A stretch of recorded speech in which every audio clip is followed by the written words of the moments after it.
नमस्कार शेतकरी मित्रांनो, मी गणेश आकळ स्वागत करतो आपल्या या नवीन व्हिडिओमध्ये। शेतकऱ्यांसाठी एक महत्त्वाची योजना आणलेली आहे, वैरण चारा बियाणे योजना। 100% अनुदानावरती आपल्याला शेतकऱ्यांसाठी चारा घेण्यासाठी जे बीजवाई लागणार होती ती बीजवाई आपल्याला आता फ्रीमध्ये मिळणार आहे। तर 100% अनुदानावरती आपल्याला आता हे बीजवाई मिळणार आहे। यासाठी आपल्याला ऑनलाईन अर्ज करावा लागणार आहे। तर ऑनलाईन अर्ज हे सुरू झालेले आहे। तर अर्ज कसा करावा तर आपण आता या व्हिडिओमध्ये बघणार आहे। तर तुम्ही तुमच्या मोबाईलवरून सुद्धा हा अर्ज करू शकता।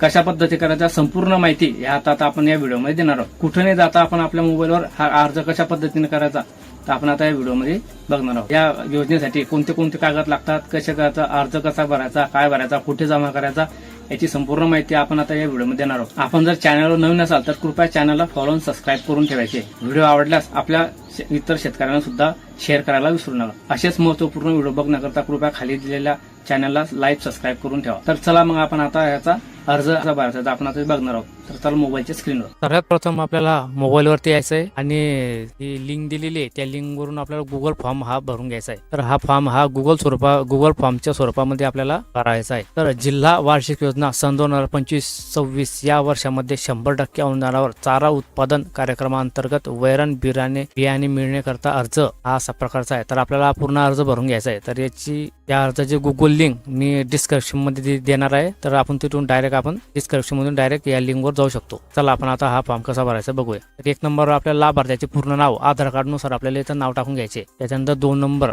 गावाचे नाव, आपले जे बी गावाचं नाव असेल ते इथे टाकून घ्यायचं आहे। त्याच्यानंतर तालुक्याचे नाव, इथे आपल्याला तालुक्याचे नाव टाकून घ्यायचे। त्याच्यानंतर जिल्ह्याचे नाव खाली टाकून 4 नंबर टाकून घ्यायचे। त्याच्यानंतर 5 नंबरला विचारलेले स्त्री की पुरुष, लाभार्थी स्त्री असेल तर स्त्री पुरुष तरी सिलेक्ट करून घ्यायचे। त्याच्यानंतर 6 नंबर आपला जातीचा प्रवर्ग विचारलेला आहे, अनुसूचित जमाती आणि इतर व सर्वसाधारण SC ST आणि OBC किंवा ओपन याच्यासाठी आपल्याला पर्याय जो आपल्याला चूज करून घ्यायचा। त्याच्यानंतर लाभार्थी दिव्यांग असेल तर होय किंवा नाही, एखादा अपंग जर कधी असेल तर आपल्याला होय किंवा नाही करायचं आहे 7 नंबरला। त्याच्यानंतर 8 नंबरला आपण जर अपंग असेल तर 8 नंबरला आपल्याला 40% पुढे 40च्या आत आहे तर हे आपण टक्केवारी दर्शवायची। त्याच्यानंतर नंबर 9 मोबाईल नंबर, इथं आपल्याला मोबाईल नंबर टाकून घ्यायचा आहे। नंबर 10 इथं आपल्याला आधार क्रमांक टाकून घ्यायचा आहे आपला। नंतर 11 नंबर लाभार्थ्याकडे लागवड योग्य जमिनी क्षेत्र, याच्यामध्ये आपले एकरमध्ये टाकायचं, आपल्या जेवढी जमीन असते त्याची आपण तिथे टाकून घ्यायचे।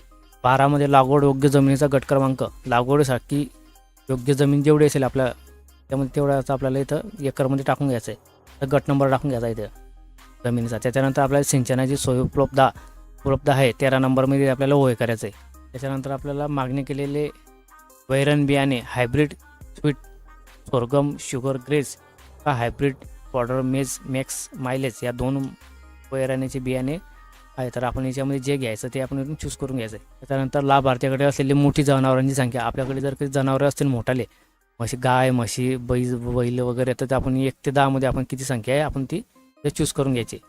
त्याच्यानंतर लाभार्थीकडे असलेली लहान जनावरांची संख्या, लहान जनावर म्हणजे लहान वासरू बकऱ्या वगैरे असेल ते आपण ते चूज करून घ्यायची। त्याच्यानंतर जनावरांची नोंद भारत पशुधन ॲपवर करण्यात आलेली आहे का, जर आपण जनावरांची नोंद जर काही भारत पशु ॲपवर केलेली असेल तर होय करायचं आहे किंवा नाही करायचं आहे। त्याच्यानंतर नंबर 18 वैरण पिकाची मशागत लाभार्थी सोगाच्या करण्यास तयार आहे, इथे आपल्याला होय करायचं आहे 18 मध्ये। नंतर तर योजनेची निवड झाल्यास मी 7/12 उतारा, आधार कार्ड, जातीचे प्रमाणपत्र, त्याच्यानंतर दिव्यांग असल्याचे प्रमाणपत्र जर असेल तर सिंचन योग्य सोय असल्याचे हमीपत्र हे तालुकास्तरीय पशुधन विभागात सादर करेन।